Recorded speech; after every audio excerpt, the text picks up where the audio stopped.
Good afternoon. We're taking a break from our regular programming to take you live to Parliament, where the budget session is underway. Topic. After a brief introduction, which I would like to begin with, I'd go by issues, clubbing several members who have spoken on a particular issue, and so on for various different issues. And I'll also try to refer to the names of the honorable members who have raised these issues and while answering. Sir, this budget of 24-25 is actually a continuation of the interim budget. So the features of the interim budget, the critical aspects of it, are naturally subsumed into this regular budget.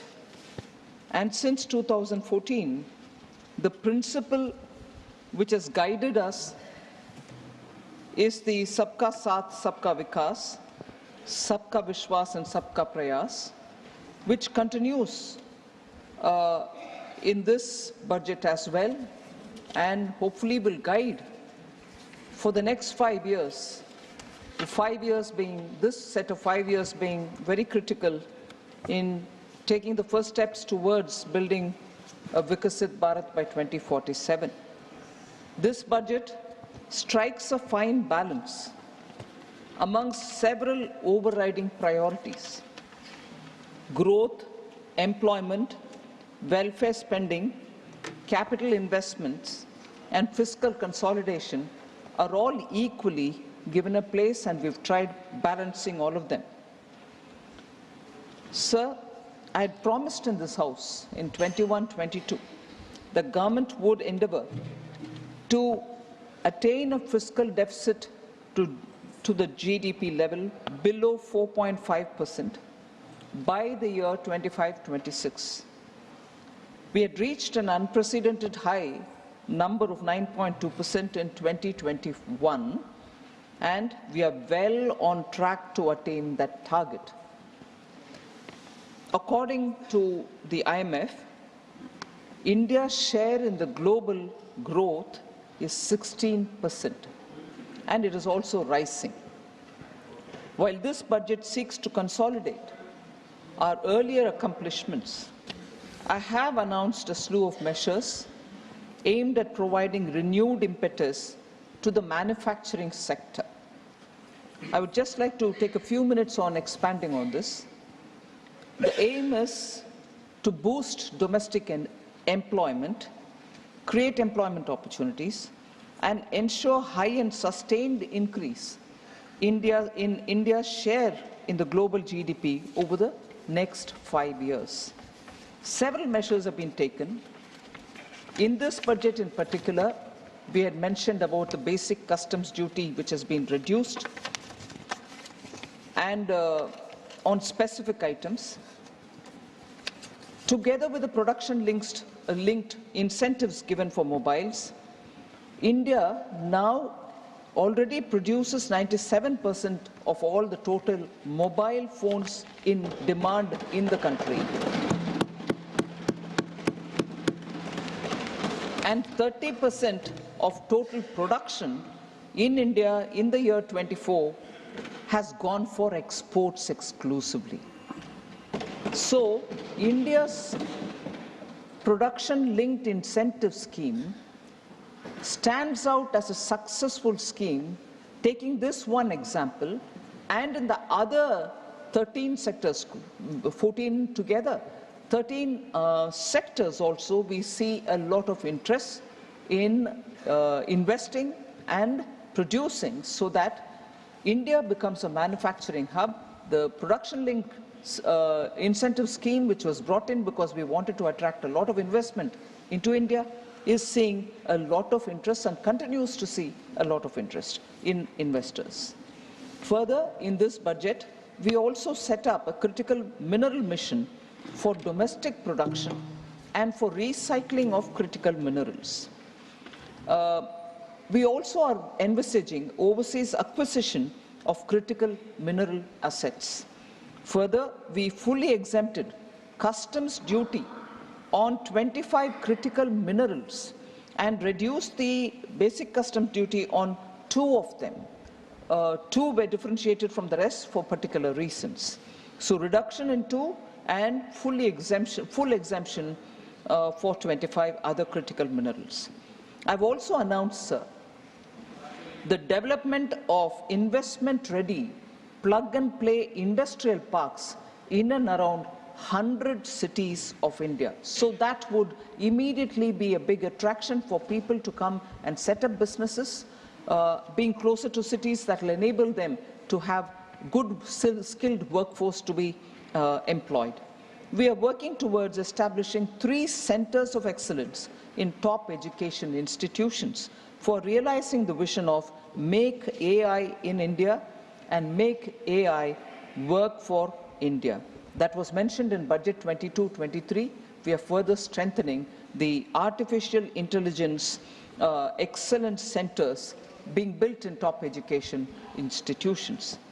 So in March 2024, government approved e-vehicle policy to promote India as a manufacturing destination so that e-vehicles with the latest technology can be manufactured in our country.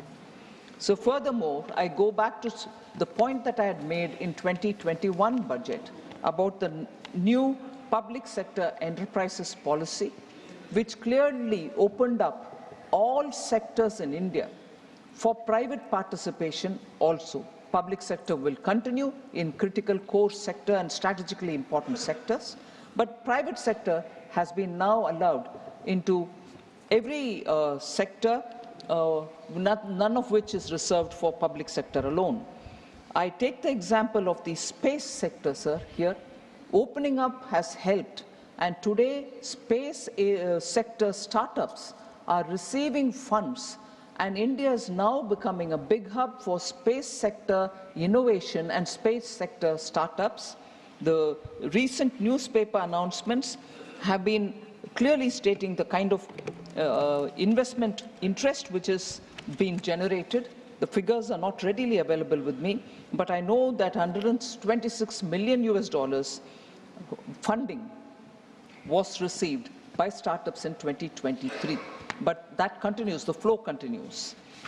Further, both in the last year's budget and this year's, sir, we have allocated resources for the National Research Foundation under the National Research Foundation Act of 2023. This time also Anusandhan National Research Foundation has had allocation be made. Last year itself we declared 50,000 crores for over 5 years for research along with private sector. So in these ways we have tried making India an attractive manufacturing destination and given good incentive and impetus for manufacturing to set up business in India.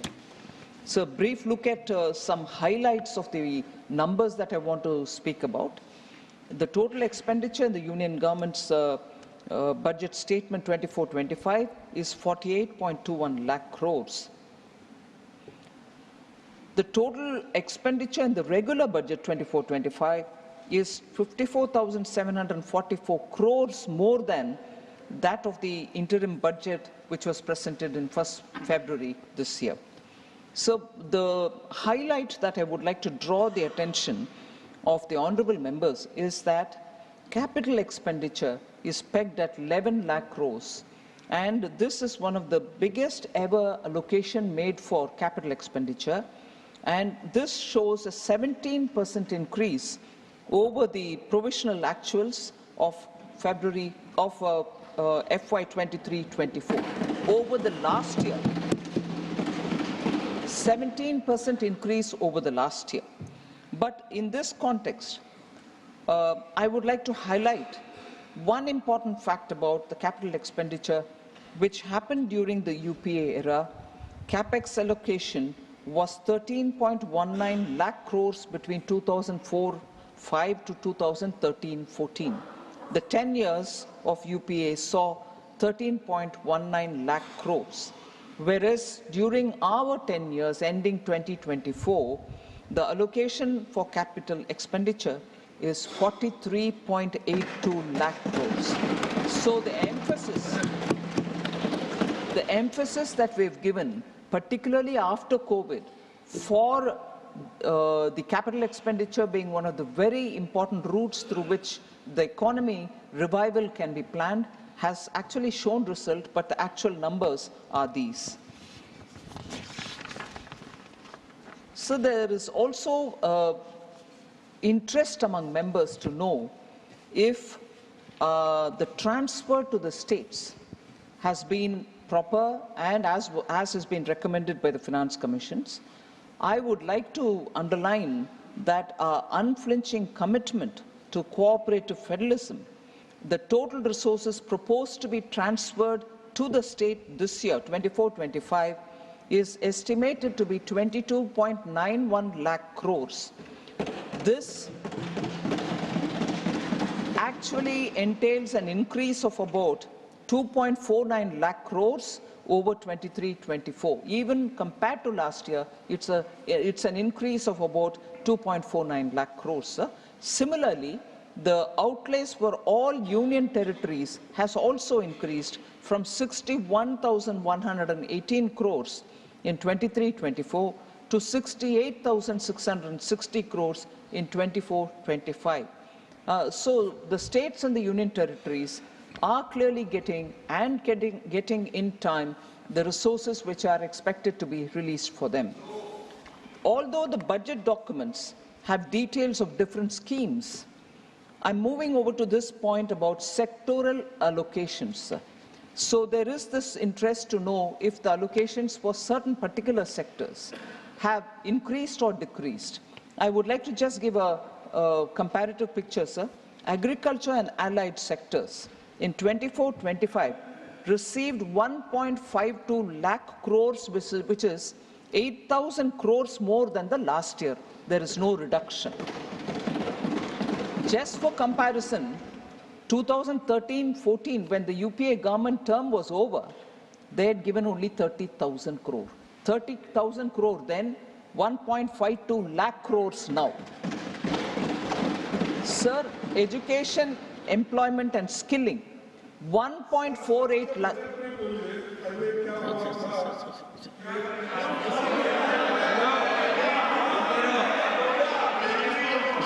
Please, honorable members, Finance Minister is speaking. Please. Yes. Honorable Finance Minister.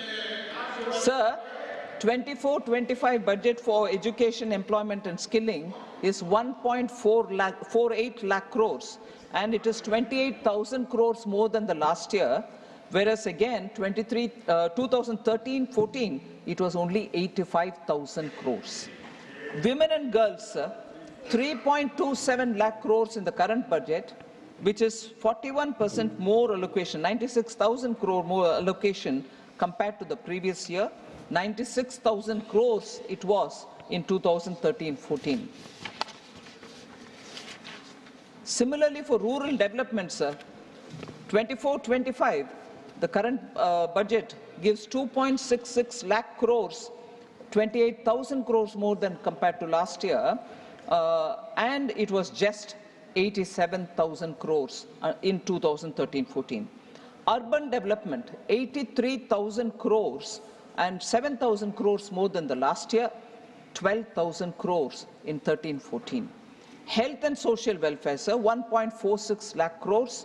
Compared to last year, it is 74,000 crores more, 3,000 crore more than last year and 74,000 crores more than 2013-14.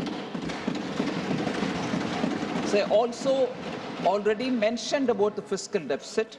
I just want to highlight that we had projected 5.1% of the GDP as the fiscal deficit in the interim budget, whereas now, when we presented the regular budget for this year, it has been brought down further to 4.9%, and we aim to reach the deficit below 4.5% next year, sticking to the glide path given in 2021.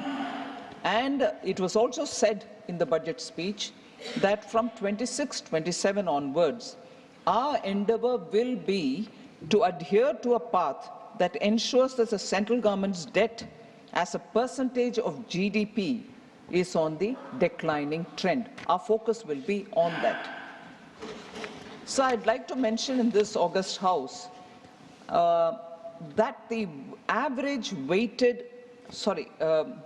average yield, which is broadly the one which corresponds to the average cost of borrowing of the central government securities issued during the 10-year period of 2014-15 to 2023-24 is lower by about 60 basis points than the period between 2004-5 to 13-14. This is, and I'm giving a very notional idea, sir, but it helps to put things in perspective. If the borrowings in UPA 1 and UPA 2 were near the rates obtained by us, I know it is determined by so many other factors, market and so on, but if the borrowings in the UPA 1 and 2 were near the rates obtained by us, which could have been possible if they had our policies and our kind of credibility, it would have resulted in notional interest savings of approximately 35,000 crores for the government. Just to bring in the perspective, it can always be questioned, saying, oh, how can you bring in notional? But it's a perspective, sir. This points to recognition of this government's fiscal management and the management by the and this observation, the government's fiscal management prowess is an object. It's an observation of global observers, domain experts, and of course dispassionate economists, that the fiscal management of this government, which is a typical good feature which the Honorable then CM of Gujarat and now PM of country has always maintained fiscal prudence as one of the very important governance principles. Honorable members, therefore, would be pleased to know that with all these governance macroeconomic stability related features, the IMF has recently upgraded India's gross domestic product growth in the year 24-25 to 7%. So from an exceptionally low hit GDP growth during COVID, within a few years to rise to be the fastest growing economy in the world, I think could not have been possible without the hard work and toil of all Indians, irrespective of the sectors in which they are, farmers, workers, informal sector workers, construction workers, and all the entrepreneurs, the MSMEs and so on, and the visionary leadership which has a futuristic vision, because from the front the Prime Minister leads the economy, we are able to achieve this goal.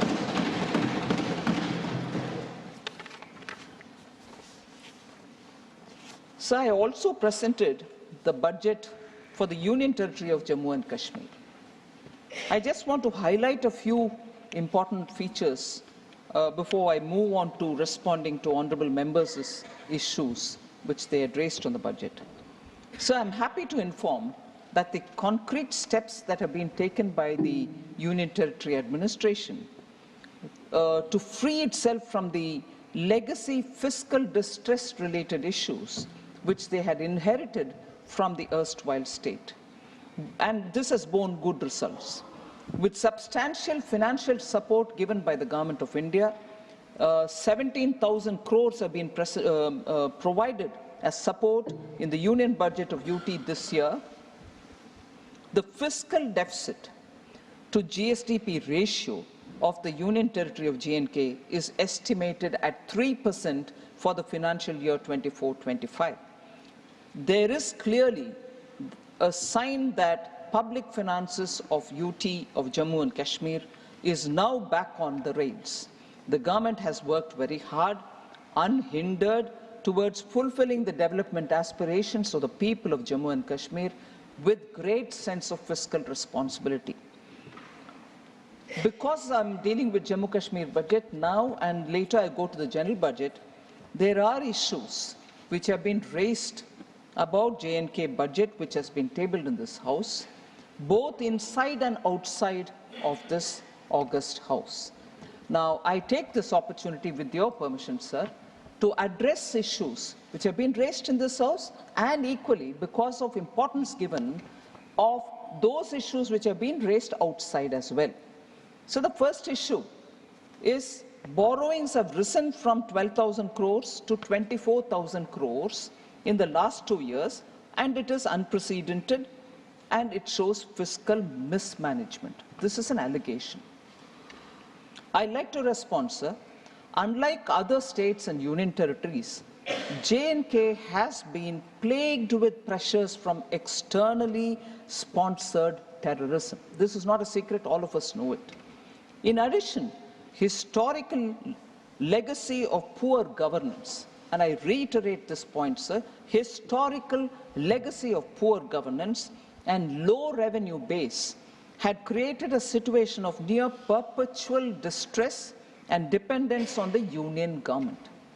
Just no way in which the state could have run without the union helping them, and that is how the main feature of J&K's state's budget was, and also the economy was.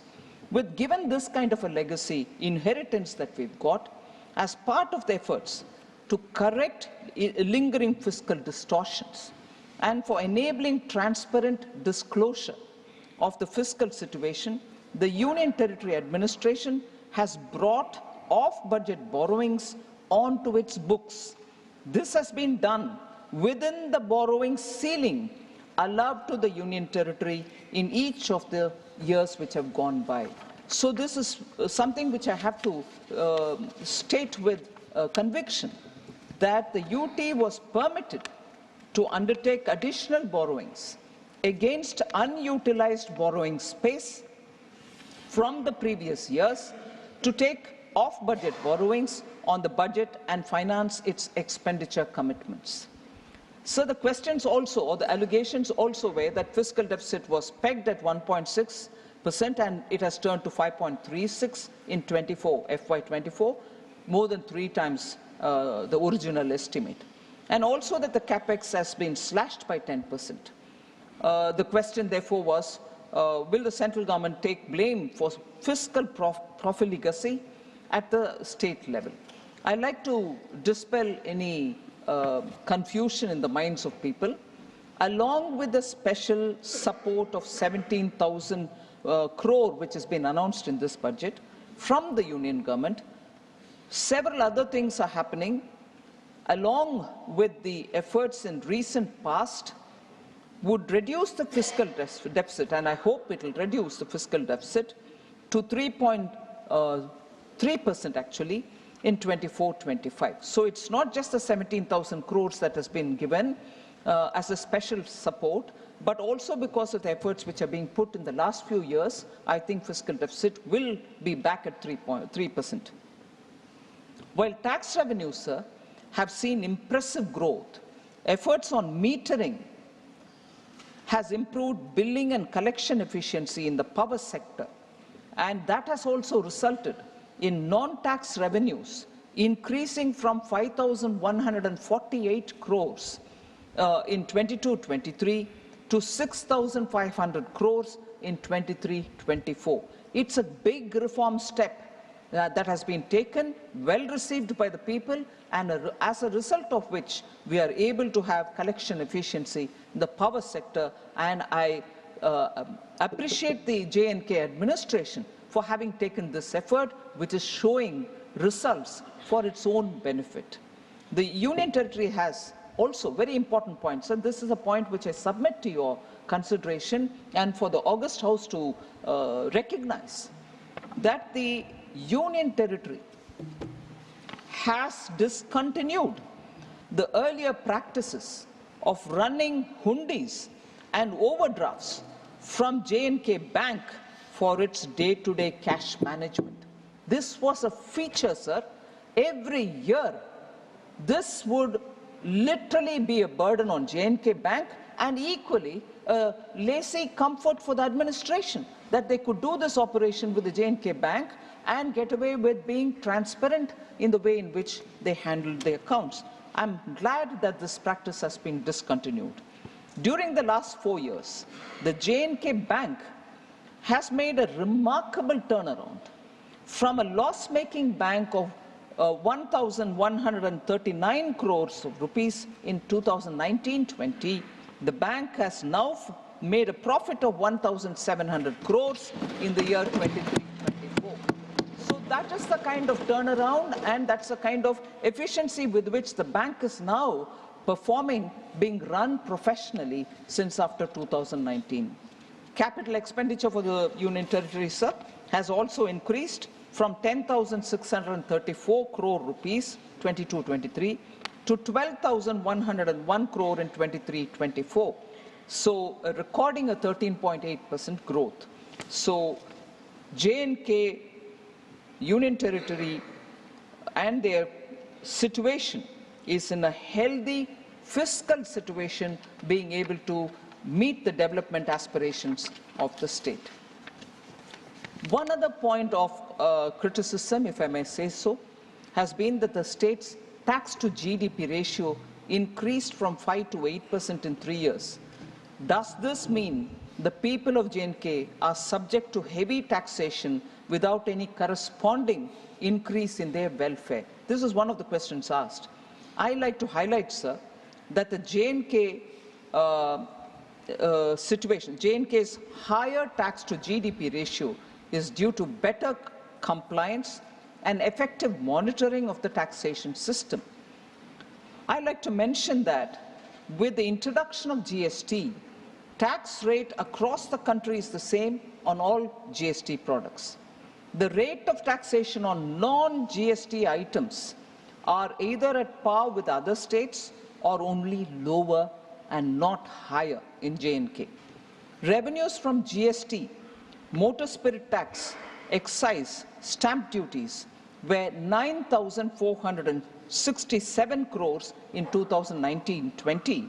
It has increased to 13,903 crores in the year 23-24. So the administration is showing efficiency in collecting from non-GST tax also. And as a result, the fiscal health of the state is also improving.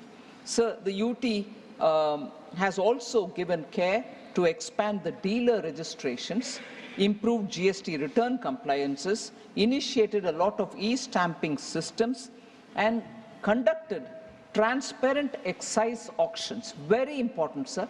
Transparent excise auctions. So that itself gives a lot of confidence about the way in which J&K administration is moving. On the employment rates, sir, 15 to 59-year-olds, the unemployment rate has come down from 6.4% in 2020-21, gradually to 5.7% in 21-22, and to 4.4% in 22-23. This has become possible because of substantial public investments that have led to creation of avenues of employment opportunities.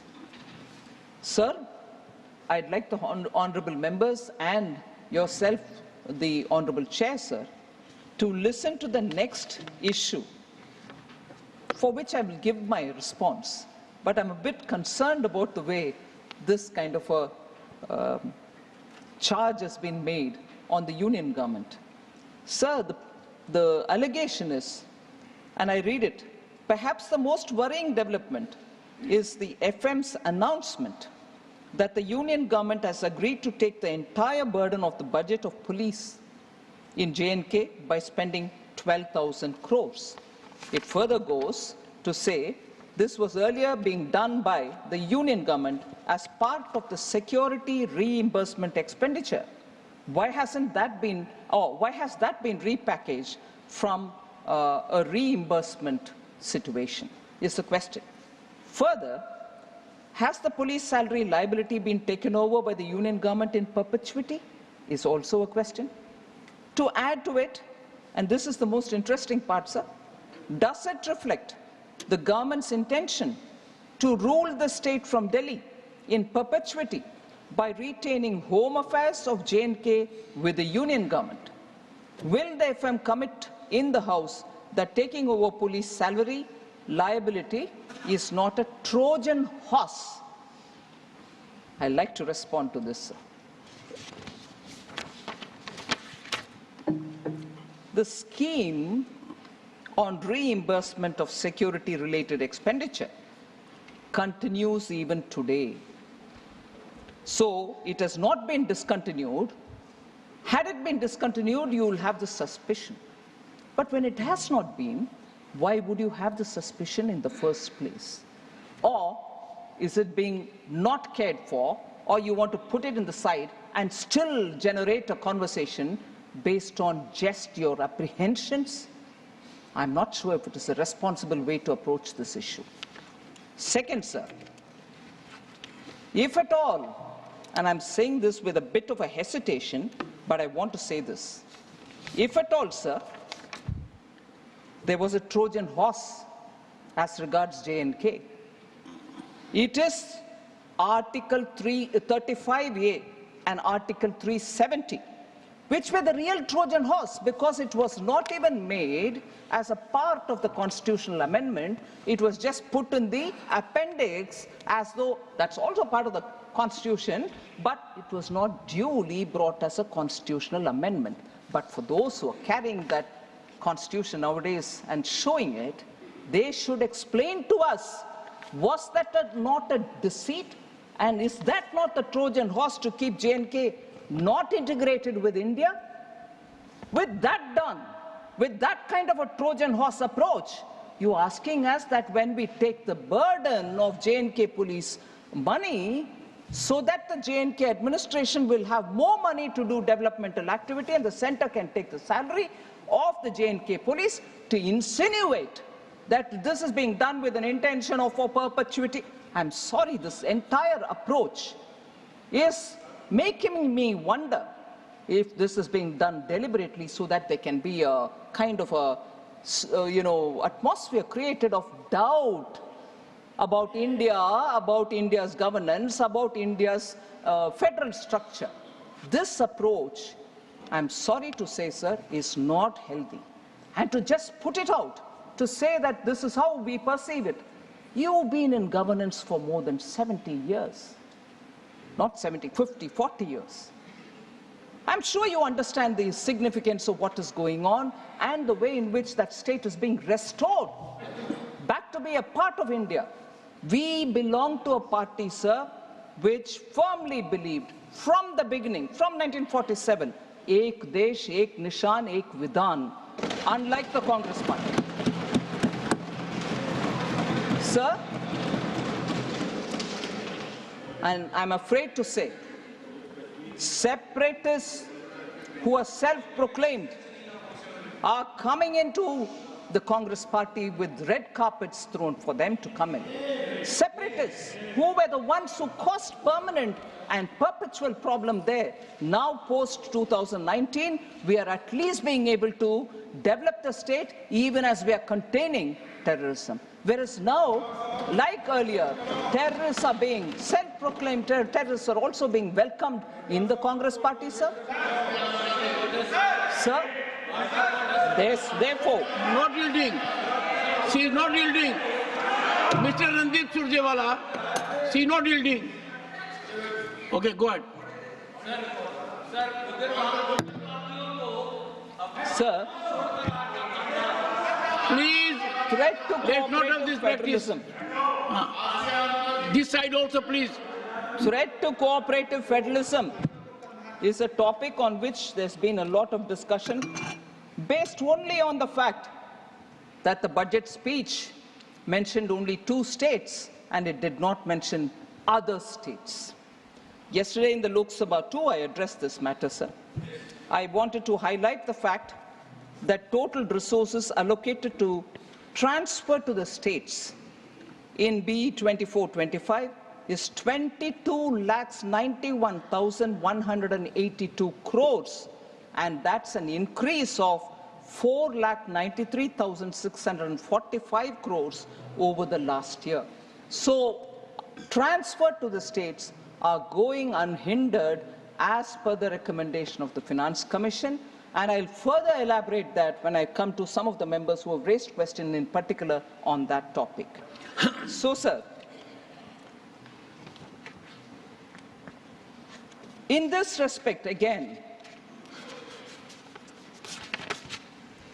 the threat to cooperative federalism issue has been raised by several honorable members, inclusive of former Finance Minister Chidambaram, Jawahar Sirkar, N.R. Elango, Shri Honorable Member Shanmugam, C.V. Shanmugam, and also Muhammad Abdullah. So there are many members who have raised this. And on that, sir,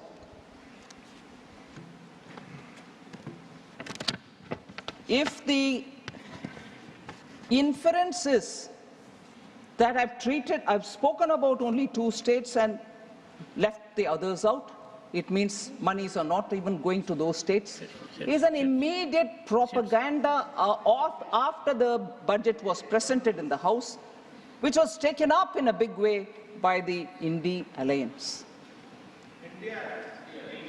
It can't be India Alliance here. India Alliance, or say I.N.D.I.A. India Alliance. Sir, therefore, what is the last A for? How can it be India Alliance? Mr. India Chidambaram. Alliance. Mr. Chidambaram, not while sitting. Please, you are a very senior member. Please, and maintain order. She is not yielding. Sir, if only 2 states were named and others were not, I just want to highlight what happened in the earlier budgets, which were presented by Congress-led UPA. Sir, in the interim budget of 2009-10, only Bihar and Uttar Pradesh were mentioned. All right, they came back to power in 2009-10. Did they increase it? Yes, they increased it. To how many? To 8. Rest 20 states were not even mentioned. Are they clearly going to have to admit now that they did not send any money to 20 states because they didn't mention it in the speech?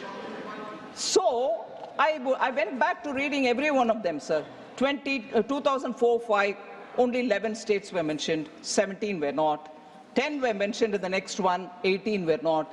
So like that I can go on saying, does that mean during their time, for those states which they did not mention, they didn't send anything to their other states? No, even that wasn't true. They sent money to all states, but only chose to speak about some states. If that is true for them, but it can't be true for me, is it? Protest outside the parliament, say, oh, other states are being ignored. What a deliberate attempt to mislead people. And I condemn that.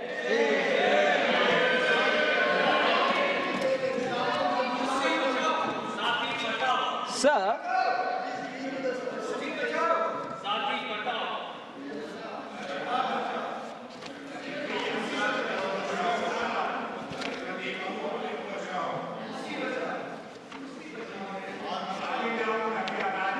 I'll just highlight this point, sir, on agriculture allocations. Agriculture allocation has come down, was the allegation, and also a statement made. Several members have spoken on that. Shri Randeep Surjewala ji, Raghav Chadda ji, Rajni Patel ji, Sanjay Yadav ji, and Manoj Kumar Jha ji. I want to highlight, sir, that the budget allocation in 2013-14 for agriculture and farmers' welfare was only 21,934 crores, whereas 24-25 it has increased to 1.23 lakh crores, over 5.5 times in a decade. PM Kisan, sir, about which I'll also mention a bit later, more than 3.24 lakh crores has been disbursed to over 11 crore farmers. Institutional credit as a target for agriculture has increased more than 2.5 times since 2014-15, from 8 lakh crores to 20 lakh crores. Interest subsidy, which are given to farmers through Kisan Credit Card, has increased 2.4 times. Has increased 2.4 times since 2014-15, from 6,000 crores to 14,252 crores. KCC now covers animal husbandry and fisheries also. Small and marginal farmers, the number of accounts which are opened for them and they avail agricultural loan has grown from 57% in 2014-15 to 76% in 23-24. Sir, Pradhan Mantri Fasal Bima Yojana was launched in 2016 to provide crop insurance coverage to farmers, and more than 1.5 lakh crores has been dispersed till today to the farmers. Agri-infra funds was launched under Atmanirbhar Bharat package to address existing infrastructure gaps and mobilize investments.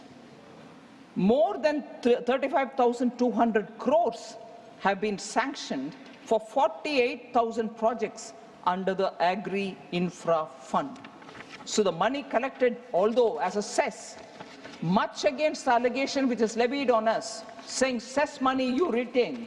No, it is getting spent for, here in this case, for agriculture infrastructure creation. More than 23 crore soil health cards have been distributed to farmers, which provides farmers with the nutrient status of their soil and its composition.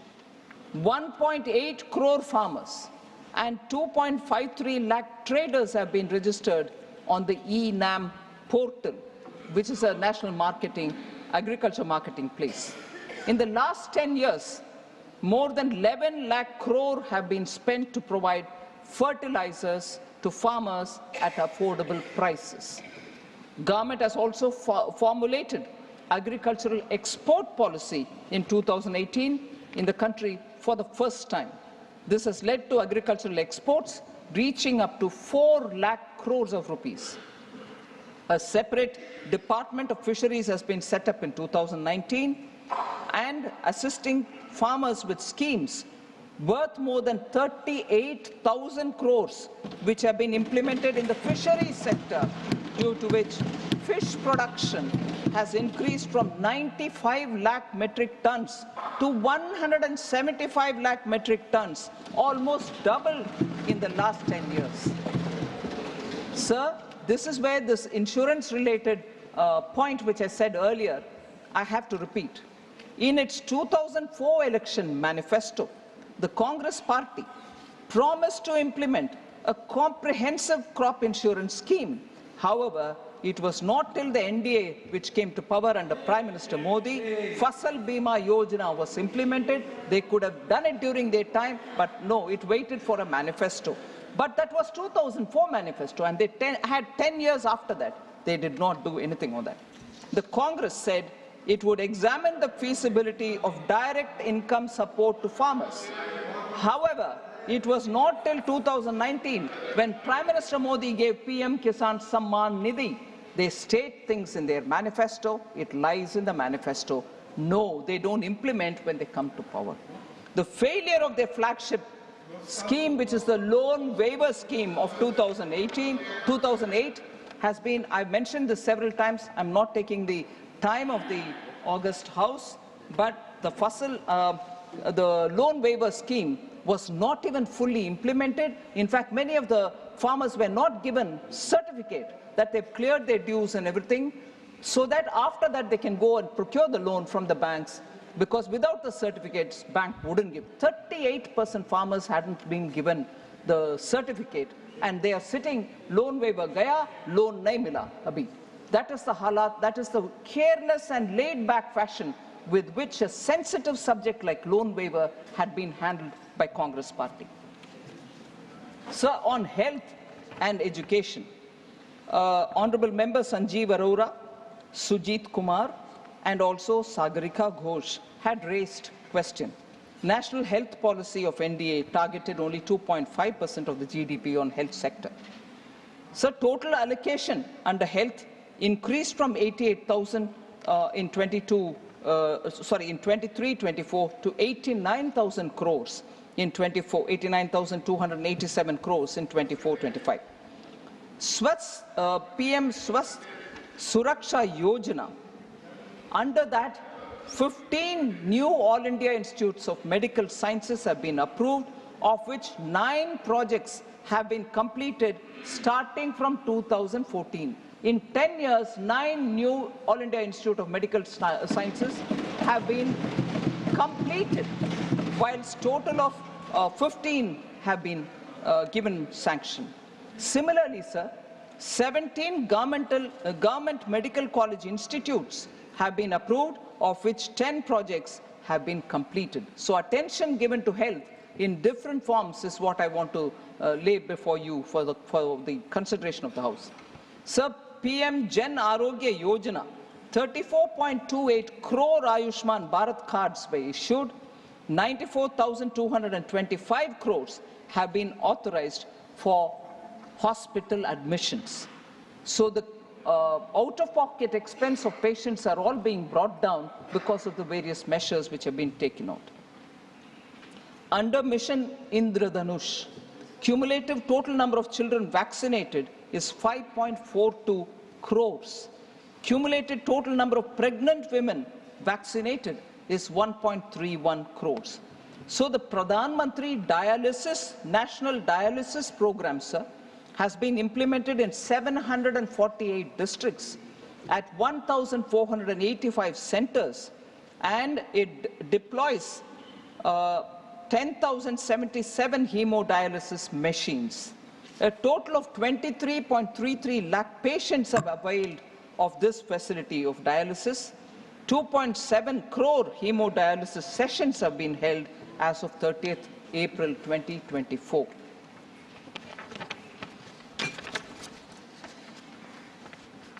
10,000 PM Jan Aushadhi Kendras have been opened, and they provide 30 to 80% cheaper medicines, and medical equipments are also being made available, sir.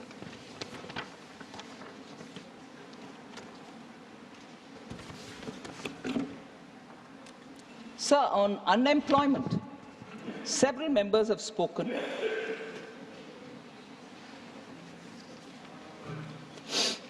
Randeep Surjewala ji, Raghav Chadda, Sanjay Yadav ji, P. Chidambaram ji, Jawahar Sirkar ji, Surjit Kumar, and also Sagarika Ghosh ji.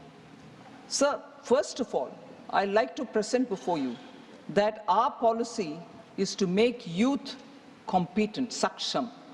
For that, we also have brought in this time a package of 5 schemes providing employment in 3, and 1 for skilling and 1 for internship.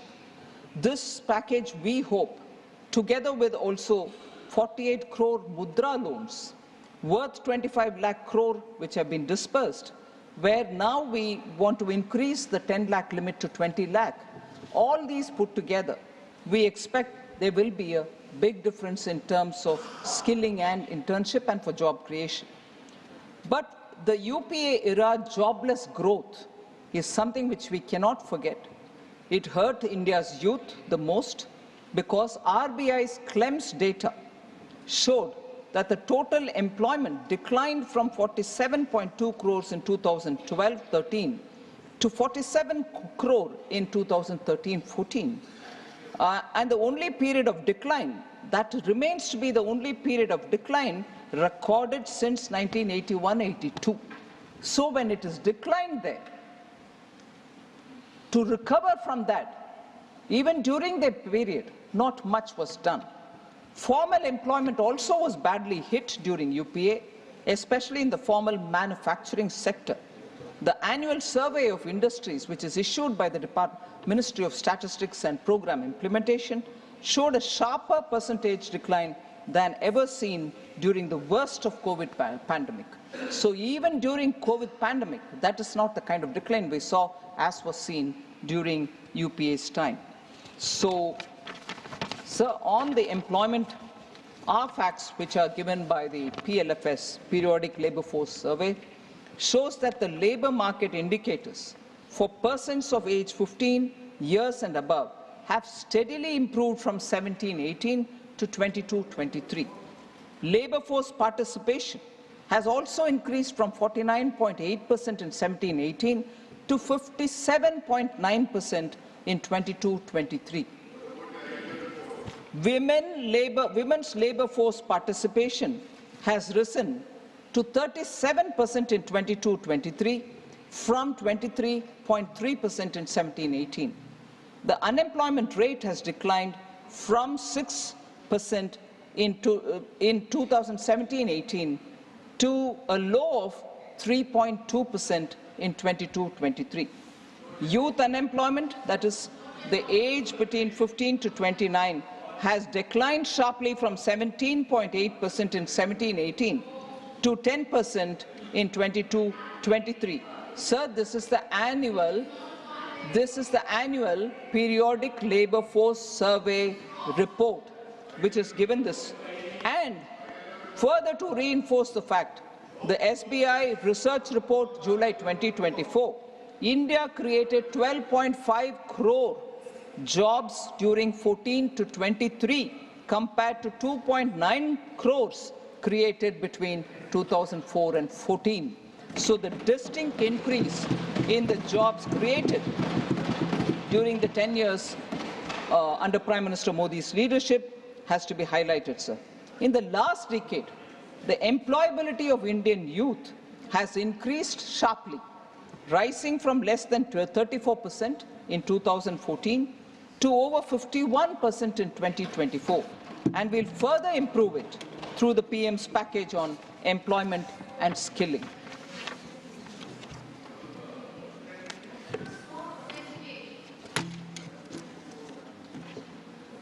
So inflation.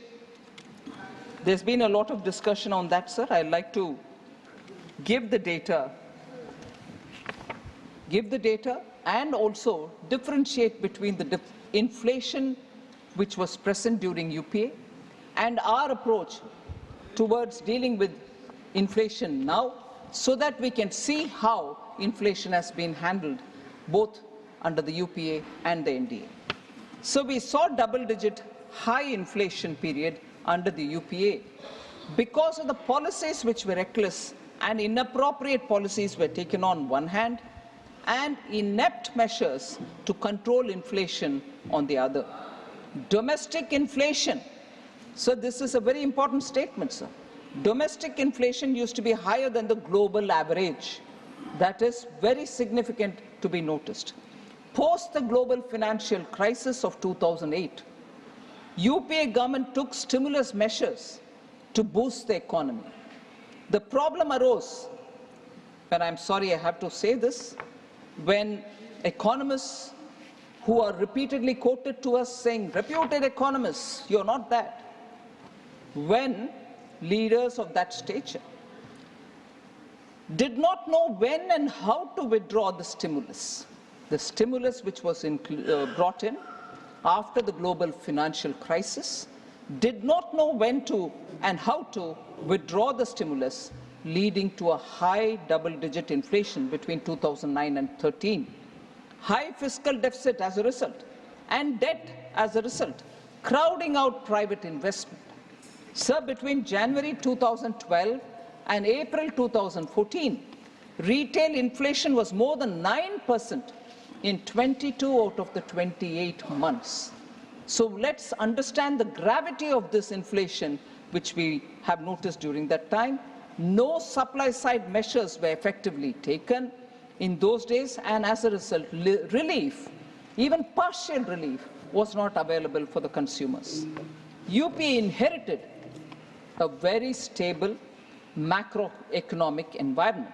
Atalji, when his term was over in 2004, had left behind a very strong Indian economy. Inflation was only at 3.8% from 99 to 2000 and to 2003-04. Comparatively, average annual inflation rose to 8.1% between 2004-05 and 2013-14.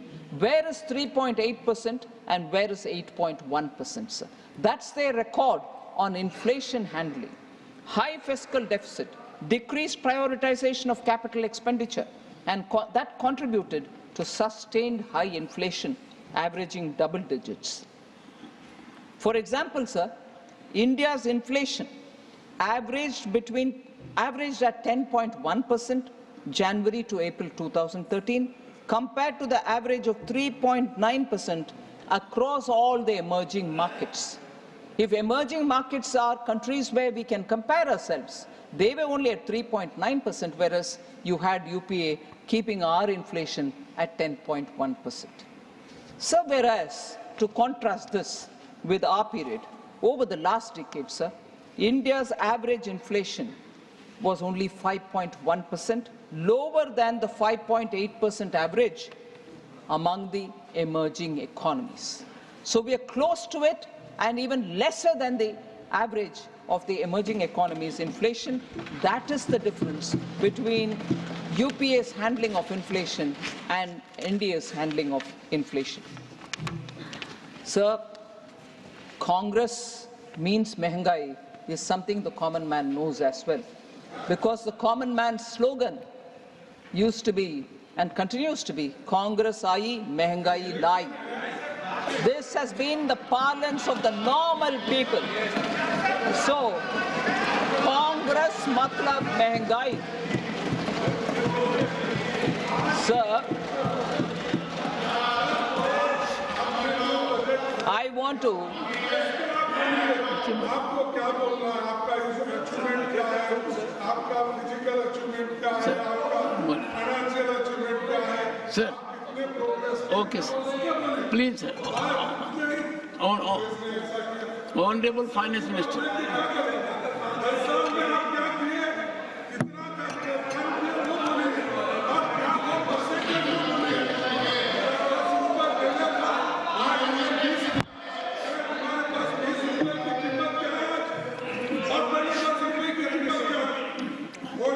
Honorable Finance Minister, please. Sir. Honorable Leader of the Opposition, sir. No, sir, please. She is not yielding, sir. She is not yielding. Okay, I'll leave. Sir, she is not yielding. Okay, I said, Sir. Yielded. Okay. रख के क्या करना चाहिए? ठीक है. Yes. रुकिए. I hope, sir, there will be peace, calm, and camaraderie in the house, sir. माननीय सभापति जी, अभी जो एलओपी ने विषय उठाया कि आप अपनी बात करिए और कांग्रेस के ज़माने की बात ना करिए, ये जब भी बजट की चर्चा होती है तो वो हमेशा कंपैरेटिव टर्म्स में होती है, हमेशा हमको बताना पड़ता है। Please. No. You had all the right to say so. No, what is it, Nasir? You had all the right to. Please, no, I don't appreciate it. Sorry, I don't appreciate. No, don't appreciate. What is this? Forget about it. Nothing is going on record. Why are you saying so, sir? Rajya Sabha में आने वाले लोगों के बारे में भी Congress party को सोचना चाहिए कि इस हाउस में चर्चा की गरिमा और चर्चा को कैसे आगे बढ़ाना है। मैं यहाँ पर सिर्फ माननीय वित्त मंत्री श्रीमती निर्मला सीतारमन जी जो बात कह रही थी उनके पक्ष में हाउस को ये बताना चाहता हूँ कि बजट रिलेटिव और कंपैरेटिव टर्म्स में बताया जाता है। हमें अगर विकास बताना है तो हमको बताना है कि कहाँ से चले और कहाँ पहुँचे। हमको यह भी बताना होता है कि हम किस गति से चले, और हमको यह भी बताना पड़ता है कि हमने एक लॉन्ग लीप ली है, एक लंबी छलांग ली है, और जब हम ये लंबी छलांग लेने की बात करते हैं तो हम अंधकार से उजाले की ओर जाते हैं, और उसका पर्यायवाची जब हम ढूंढेंगे तो 2014 के पहले अंधकार दिखता है और 2014 के बाद उजाला दिखता है। Honorable Finance Minister, Honorable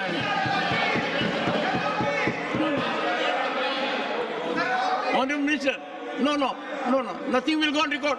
No, not yours. I'm asking another minister. Please take your seat. Only finance minister will address. Please. No. I can't open the debate. The debate is over. Please, no, sir. Only honorable finance minister will speak. We have to maintain some decorum in the house, and I'm glad we are improving a lot. Please. Thank you very much, Chairman, sir. Sir, I do take what the Honorable Leader of the Opposition has suggested. What we do today is what I'm highlighting, and therefore also saying something similar of this kind didn't happen then. He may refute it, but it is a matter of fact, and I'm grateful for the intervention of the Leader of the House to state it in his nice Hindi, which I can't speak as well, to say what exactly it was. Getting out of Andhakar to go into Acha Roshni Wala, and that's what is happening now. So, Honorable Finance Minister, but your Hindi is not bad. Thank you. Please go ahead. Thank you, sir. Sir. Please. Sir. Please. Honorable Finance Minister, please. Sir, it is not just me who's talking about what had not happened then, and it's not just me who's talking about what kind of things had happened then. I'm saying what not happened then and what kinds of things happened then, based on eminent people and their words. Take, for example, what one former governor of Reserve Bank had to say. And I'm quoting, I'm not taking his name, I don't know if it is permitted, because I think people who are not members of this house you should not name and so on. So I will just say former governor of Reserve Bank. In his book he says, sir, and I quote, "The finance ministry used to pressurize the RBI to soften interest rates and present a rosier picture of the growth to shore up sentiments. You were not able to perform in the economy, managing the inflation, giving stimulus to growth and leading the country to have better growth, but you're asking the RBI to give a rosy picture so that the sentiments don't get affected, because that sentiment and the kind of impact it was having on the economy is where we went to being fragile 5. And fragile 5 economy is a fact which was before them, but they couldn't act on it. Instead, they put pressure on Reserve Bank. So what you need to do constructively, you don't do. On the contrary, you do such things. And I'm not saying it. Reputed, respected, former bureaucrat who was also the governor of Reserve Bank has written it. So I want to just highlight, sir, whereas what kind of efforts we have made to keep inflation under control is something which I want to say now for members who have been very keen to know what is happening today. I'm telling you what is happening today. Please make a note of it. Sir, we implemented measures.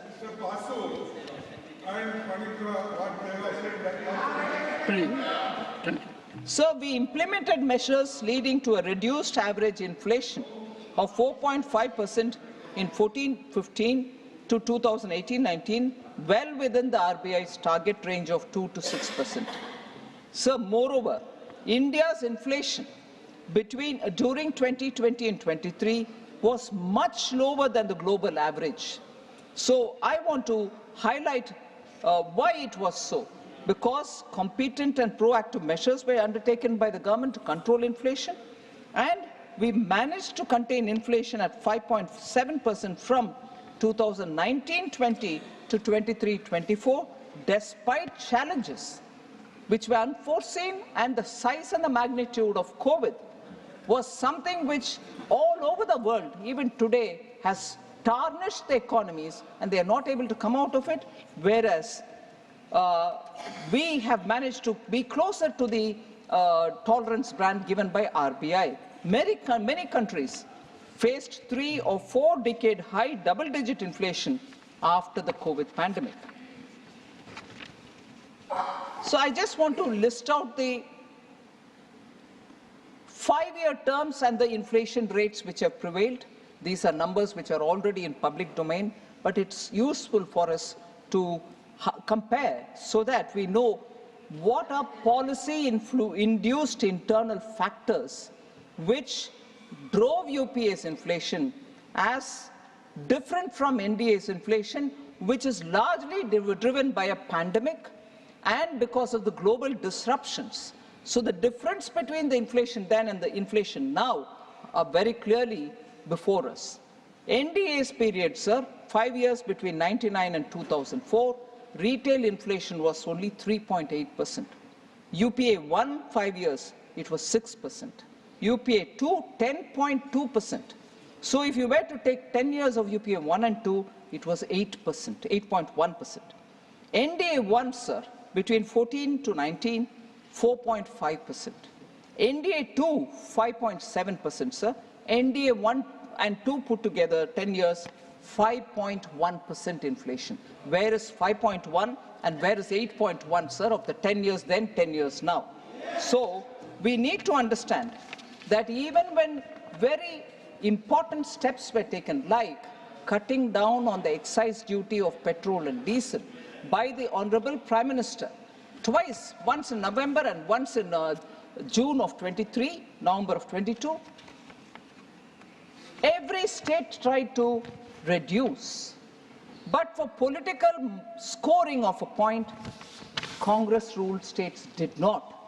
And even then and now, the inflation in those states, even if the change of government has happened, continues to be higher, and efforts to contain them is even being taken now also. They just didn't want to cut down. On the contrary, if I remember correct, our president and the leader of the House here is from Himachal Pradesh.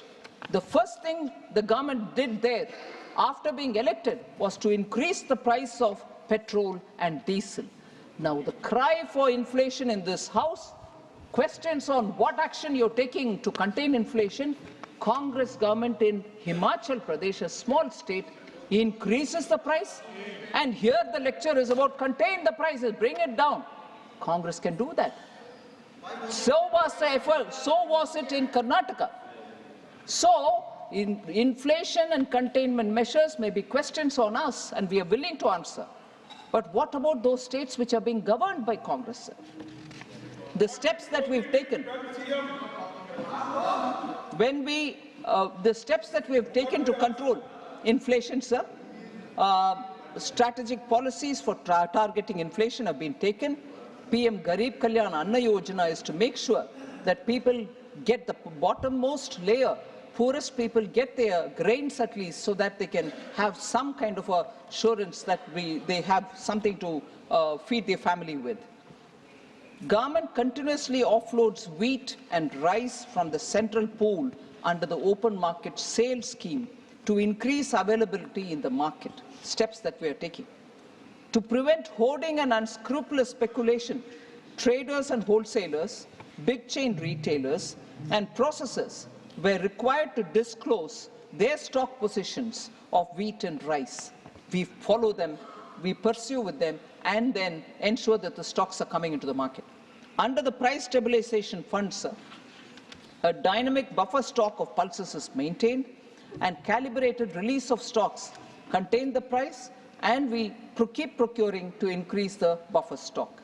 Basic duty on crude palm oil, crude soya bean oil, and crude sunflower oil was cut from 2.5% to nil, so that crude oil can come into India, edible crude oil, and that can be refined, creating jobs, at the same time making edible oil available in the country.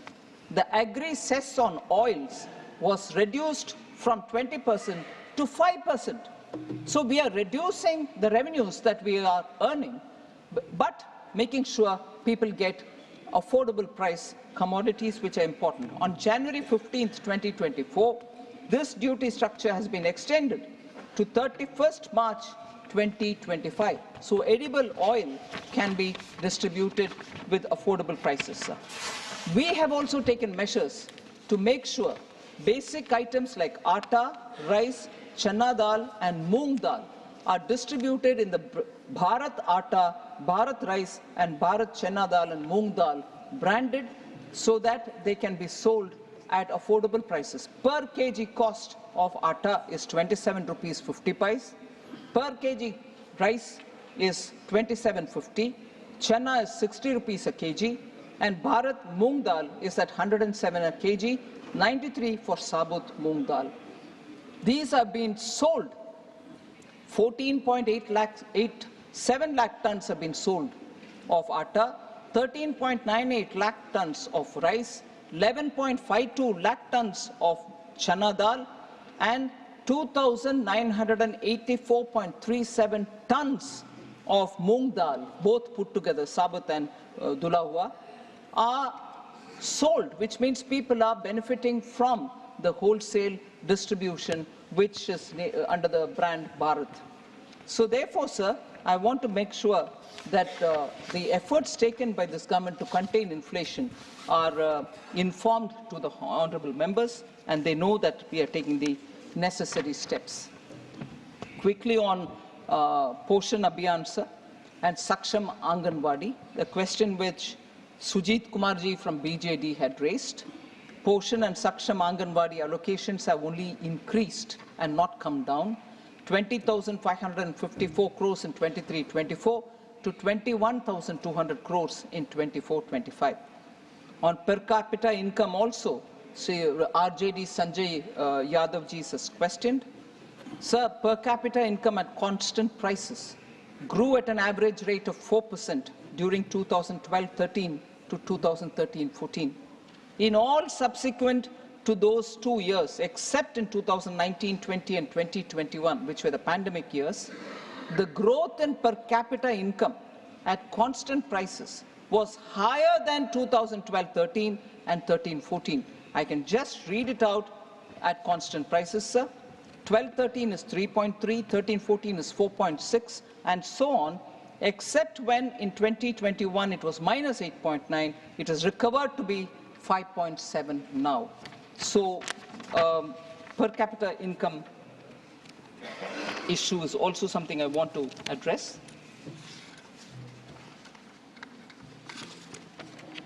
So this is a very important issue which has been raised, that arbitrarily we've been cutting the borrowing ceilings of non-BJP states. Sir, I want to completely dispel this baseless argument. Central government follows the recommendation of the 15th Finance Commission for issuing borrowing consent financial year-wise uniformly to all states. Net borrowing ceilings of 3% of GSDP has been fixed for the financial year 24-25.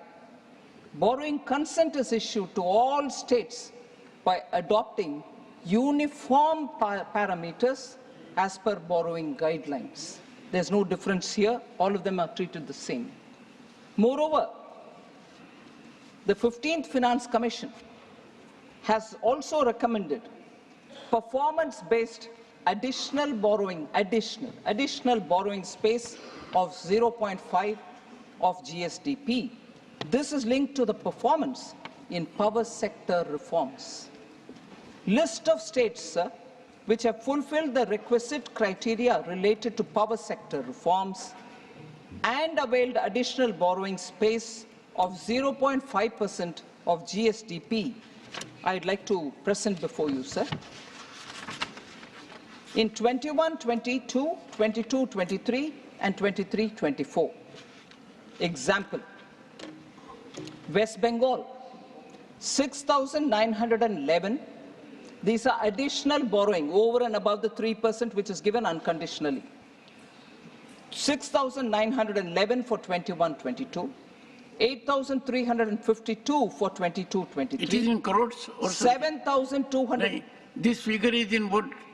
Crores. Crores. Crores, sir. Sorry, thank you.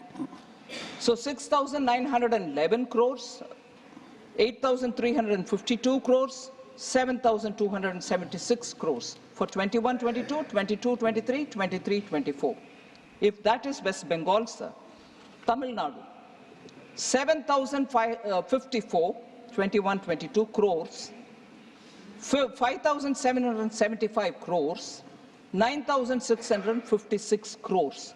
Additional borrowing allowed each year because of power sector reforms. That is Tamil Nadu, sir. Kerala, 4,060 crores, 21-22. 4,263 crores, 22-23. 4,866 crores, 23-24. Additional borrowing permission and availed these amounts are on record. Now, Himachal Pradesh is just now, so I can't give the figures straight away. 251 crores was allowed in 21-22, but we've not had any claim after that. I can read that for other states as well. So there is no arbitrariness here. On the Kerala issue, sir, I can't find Honorable Member John Brittas, because he did raise this issue in between when I was speaking. He's not here. But never mind, I'll say, sir, on the Kerala issue, sir, Honorable Supreme Court has also mentioned to the state to resolve the matter amicably with the centre. It implicitly supported the stand of the centre. They didn't say centre is wrong. Thank you. Don't take your seat. Take your seat. Take your seat. No, you are here, but not to interrupt, to listen. But sit down, sit down. Sit down. No, your name was referred because you were absent. Now that you are present, you will follow the decorous conduct. Please. No. This is not done. You are an experienced person. Sit down. So on the Kerala issue, sir. And Honorable Minister, a word of suggestion. Yes, sir. Next time, be careful. Oh, right. While naming Dr. John Brittas. Because if you name him, he claims a right. Oh, right. And you... Well, I don't want to name anyone. So on the Kerala issue, sir, Honorable Supreme Court has actually mentioned that the state should go amicably settle the matter as regards borrowing. The Supreme Court did not imply that there's wrongdoing or a malafide. If I can infer it, sir, implicitly supported the stand of the centre. I'll quote just one small paragraph, sir. The plaintiff state, Kerala, has failed to establish the three prongs of proving prima facie case: balance of convenience and irreparable injury. State of Kerala is not entitled to interim injunction as prayed. So the subject of Article 293, whether the centre should do it, should take an oversight mechanism, all this may be enough. Please maintain decorum. No. Please take your seat. Please, only an interruption for, please, Honorable Finance, please continue. Please continue. Dr. John Brittas, don't make it a habit. Please. Sir. Please. Okay. I want to just pick on the word he uttered, sir. Sir, Honorable Member John Brittas, I wanted to refer to him because he was not here. You were gracious enough to say, oh, he's come, you talk about it. Then there was this little banter about whether he gets a right to... I have not mentioned anything about him till now, but he would, in the interest of his state, want to speak something. But to imply that I'm picking and choosing to my convenience is because he has not heard what I said earlier, or not even was here to hear what borrowing, additional borrowing over and above the 3% which is given unconditionally has been given to Kerala over the 3 years. He was not even here to hear it. And then to say, no, she's picking and choosing. No, I've given a comprehensive picture of what the additional borrowing is, which is a conditional borrowing. But earlier, the 3% was completely given, was all said, sir. Unfortunately, John Brittas, Honourable Member, was not here. Now to say she's picking and choosing, no. I've given the whole story and I'm picking and choosing one line which is important for establishing centre's credibility. So, one second. Honorable Finance Minister. Based on the Constitution. Honorable Finance, what I find is Dr. John Brittas makes impact when he is absent, makes impact when he is present. Now, take your seat. Honorable Finance Minister. Sir. No. This is never done, sir. You know it more than I do. Please, sir. No. Sir, based on the constitutional provisions. Please, go ahead. Please. Sir, based on the constitutional provisions, sir, the sir, government I can't restart of India... the debate. I say, oh, okay. Normally, when I ask a speaker to look at me, then I thought it is best to have eye contact also. Please, go ahead.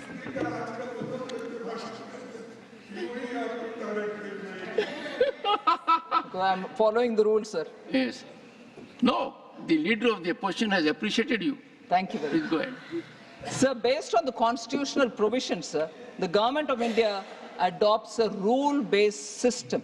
This ensures fairness to all states and no deviation is entertained because of presumed entitlements or presumed prejudices that may prevail. No, we follow as per the Finance Commission's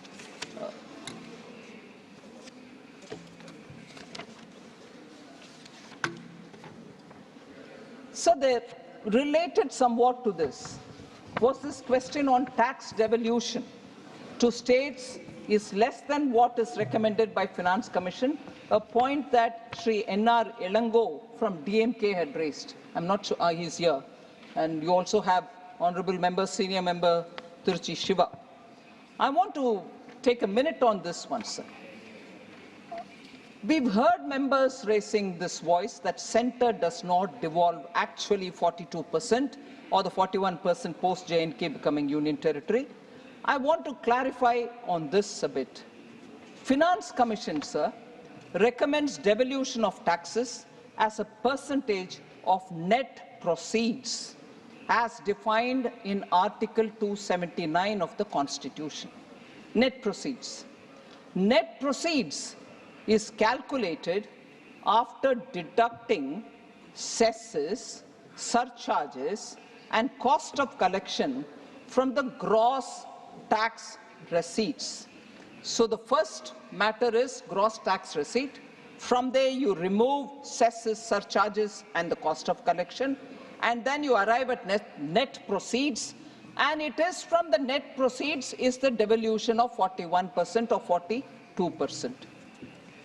Sir, it is wrong to calculate devolution based on gross tax receipts and then claim that the centre is devolving less than what is suggested by the Finance Commission to the states, because the mandated amount, which is 41%, is based on net proceeds and not the gross tax receipts. So it should be noted, sir, the devolution is not a percentage of GTR, but it is a percentage of the net proceeds. Centre has always given the prescribed percentage from the net proceeds without fail to the states. And who arrives at the net proceeds? Does the centre decide the amount? No. The net proceeds are certified by the CAG. It is that amount which the CAG gives you as net proceeds is this much, so on this you will devolve 41% to the states. So I cannot choose saying net proceed is only this much and not another. That is done by the CAG. Every year it does. It's not as if it is done 1 year. Net proceeds is decided by the CAG every year. And also, I want to highlight this point because I want to elaborate on that for 1 minute. This is decided by CAG every year, and if there are any dues pending to the states, it is also immediately released. Now, with this said, I want to highlight and draw your attention, Chairman, sir, Deputy Chairman, sir. I want to inform the members that our government has devolved 82,000 crores as a part of the tax devolution after obtaining the CAG certificate in March 22. So what is special about it? I'm claiming that every year I'm giving it in time. So why am I mentioning only this 82,000? Sir, from 1996-97 to 2014, when Prime Minister Modi comes in, between 96 to 2014, there was a accumulated due of 82,000 crore on tax devolution, which was not devolved. And no government in between had taken a call on it. We cleared it after the CAG gave the certificate in March 22. 82,000 crores pending from 96. No, you're not giving me 42 as per. You go on a wrong calculation on not net proceeds but on GTR. And also not recognize the fact, भैया 96 से जो pending है, उसका भी हम clear कर रहे हैं 22 में. States को कैसे मोदी जी अलग तरीके से डील करते हैं सर? नहीं करते हैं. वो भी चीफ मिनिस्टर रहे, उनको मालूम है स्टेट्स का दिक्कत. हर पैसा हमने समय पर दे रहे हैं और 82,000 करोड़ जो पेंडिंग था फ्रॉम 96 उसको भी हमने ही क्लियर कर दिया.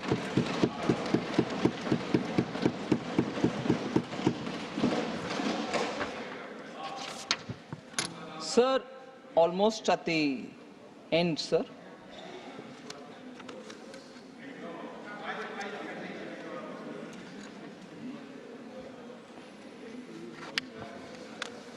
Sir, former finance minister, probably in the concluding stage of his speech, I was also here hearing him, had said, I've got 5 questions for which I want the finance minister to answer.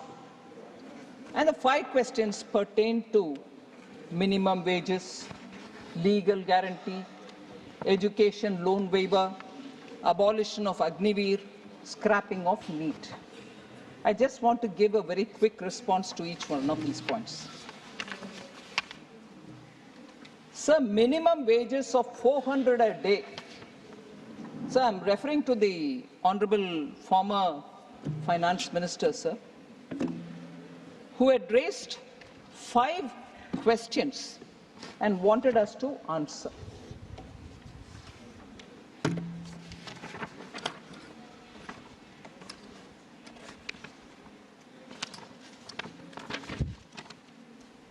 Sorry, sir, 1 minute.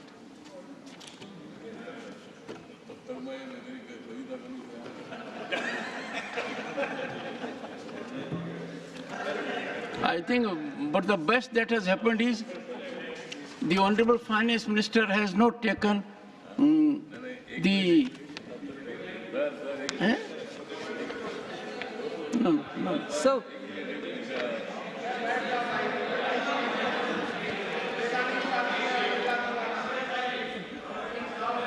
No. The Honorable Minister is also a point, but not this occasion. 400. Not this occasion. Yes, not to you. There is another Honorable Minister behind you. Oh, okay. So my problem is I'll have to find some mechanism. If there are Honorable Ministers and the second one rises, then if I tell one, the other one may misunderstand it. Honorable Minister, please. Yes, sir, I'm just responding, sir. Well, I'm not addressing the Honorable Finance Minister. Yes. Mr. Thavle, please. For the, चलो कम से कम आपने ऐसी चर्चा तो की जो थोड़ा सी हंसी मजाक की हुई. Otherwise, you are very serious when you make an observation. Sir, we raised 5 questions. Please. Honorable, please, Honorable Minister. No, I will not allow. If I had to allow, I would have allowed leader of opposition. I will not allow anyone. He had raised 5 I will not allow anyone. questions, sir, on which he said, why can't 400 rupees be declared as the minimum wages per day? Sir, I think he is talking about Manrega Act and through which declare a minimum wage of 400.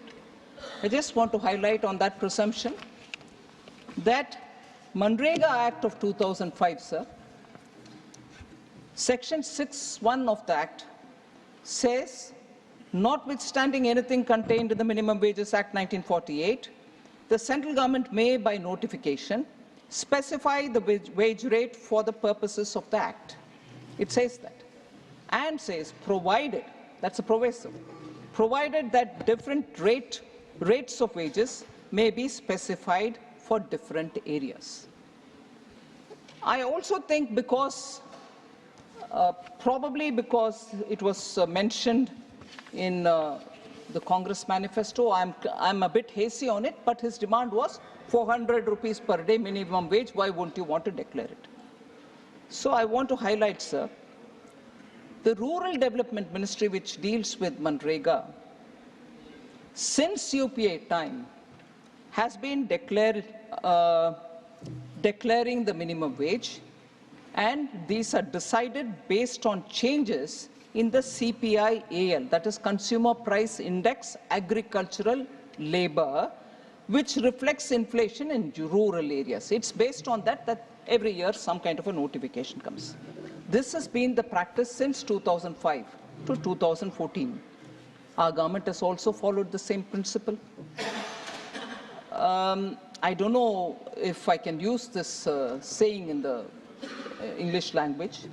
What is sauce for goose is the sauce for gander as well. One is therefore tempted, sir, therefore, to ask the form of FM, what prevented the UPA from notifying a uniform wage rate under the Manrega when it was in power? They didn't do it then. But now, if he is quoting the Manrega Act and demanding that Government of India declare 400 rupees as minimum wage, I would want to also highlight, and I'm sure being a legal mind, he would be aware of this nuance. The Minimum Wages Act of 1948 also empowers the states to fix minimum wages with respect to categories, various categories of employment, unskilled employment, and so on. So in the states, minimum wages are again fixed differently for different states.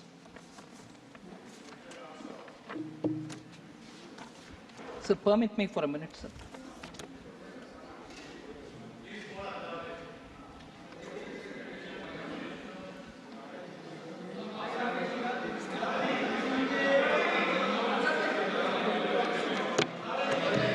So, Minimum Wages Act, sir, are fixed by states for different kind of employments, just as Government of India also fixes minimum wages for railways or the mines or many other things which come under its subject. For example, sir, I'm taking the example of Karnataka. State government notifies 4 different zones to fix minimum wages for unskilled workers. Zone 1 is for Bangalore city and the city corporation area. Zone 2 is for district headquarters and in the various districts, and so on. In the state of Himachal Pradesh, I would like to draw your attention, sir. In the state of Himachal Pradesh, as per the latest notification, or latest in this subject, which was issued in May 23, it was issued by the state government that unskilled wage earners will get a 375 rupees minimum wage. 1 second. Yes. I must appreciate your fairness. You touch the state of the leader of the opposition, and next you are touching the state of leader of the house. So that even balancing has taken place. And I am privileged to be chairman at a time when this house has presidents of the 2 leading parties in the country, the largest democracy. Honorable Finance Minister. So, if wages are to be fixed by different states at different levels and for even within a state different zones, it's difficult to think of how the central government can fix a wage of 400 rupees and also say, therefore, it should be done for the entire country. Sir, also,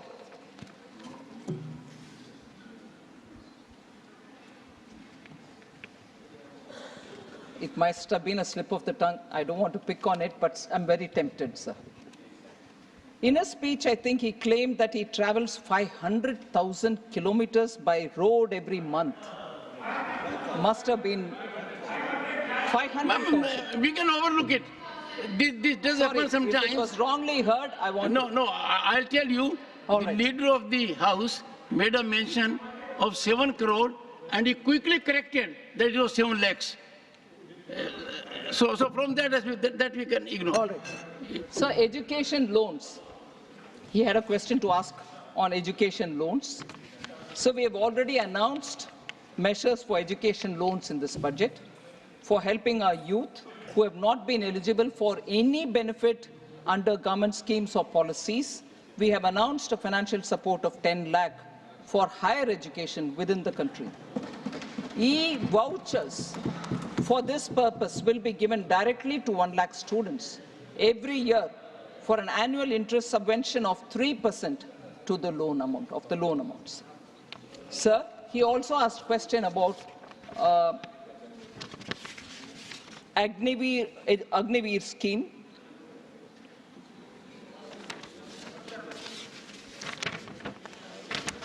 I wanted to highlight, sir, former finance minister has served as also former home minister. I'm sure he understands the nuance involved in national security. Agniveer is a very reformative step to enhance the capabilities and battle readiness of our armed forces. It ensures actually that we have fit soldiers who are on the front line. So one of the expected outcomes of the scheme is that armed forces will have much younger force by recruiting those in the age group of 17.5 years to 21 years and retaining only 25%, thus reducing the average age of the Indian soldier. Why should we do it, sir? In countries like the US and the UK, soldiers are required to render only 2 of the 6 years in service because they want to keep the young, fit and agile person at the borders. I hope on matters related to the fitness and battle readiness of the Indian Army or the armed forces, we don't do politics, sir, because it is something which is going to be critical for this country. We need young, fit and battle-ready young people who are going to be trained. In fact, I was going to bring in here one of the news items which had come in the last 2 days about how, in terms of fitness and in terms of skills acquired, which are so required at the borders, Agniveer people have come out with flying colors. Studies have proved it. So this is a scheme which is very important, and we need to have greater sense of looking at the national interest rather than just take policies on some other consideration. I'd like to remind, sir, when in 2014 Prime Minister Modi reviewed the situation, I got into defense only later in 17, and therefore with some interest I went back to look at also the earlier periods. 2014, Indian armed forces, particularly the army, didn't even have bulletproof vests. We had to panic buy and give them. And in that, the role of Manohar Parrikar ji, Arun Jaitley ji, to make quick procurements, and we had to procure it from elsewhere. But today, in our country, we produce bulletproof vests which are good enough for our army, and they feel that it has given them the sense of security. Not just bulletproof. All right, so that was the reply by Finance Minister Nirmala Sitharaman in the Parliament today after the Union Budget 2024-25 was presented. She focused on all the sectoral benefits that the budget has offered, not only the capex, but also how it is increasing the employment and creating new employment sectors also. With this, it's a wrap here on DD India Live, but news and updates will continue here on DD India. So don't go anywhere. Keep watching and keep tracking DD India for all latest news and updates. Thank you so much for joining us. Namaskar.